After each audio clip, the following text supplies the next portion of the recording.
siguro bonus lang sa akin na makakuha ng individual awards. Siyempre, lahat naman pinapangarap yun. Siyempre, pero for me, mas bigger picture, mas gusto ko siyempre makakuha ng championship with Ginebra team. And yun nga, sabi ko, para sa akin. So, thankful lang ako dahil nabigay sa akin. RJ, is it an added motivation ba or added pressure for you itong pagkakapanalo mo ng Rookie of the Year? Actually parehas kasi motivation yun dahil nakakuha na naman ako ng Rookie of the Year after ko makakuha sa Korea and then now ulit sa PBA. And then pressure din dahil nakakuha ka ng award sa PBA. So expect na mas madaming maraming expectation yung mga coaches and mga teammates mo. Pero syempre, sabi ko nga, walang reason bakit kami natalo ngayon. So kailangan lang namin makabawi sa next game na. Hira lang ang dalawang Rookie of the Year sa pro eh.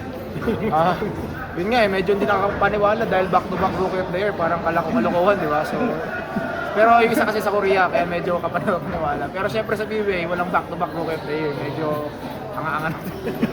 Yun lang naman. Pero thankful ako dahil nabigay nga sa akin yung Rookie of the Year. Syempre, thank you. Kumbaga lahat naman deserving sa mga nakasama ko, sa mga naging nominee. Pero syempre, blessed ako na binigay sa akin. Anong advice ngayon ni Coach Johnny after mo manalo ng Rookie of the Year? Magpakain. Magpakain daw ako. Thank you, Tito. Napapadalas yung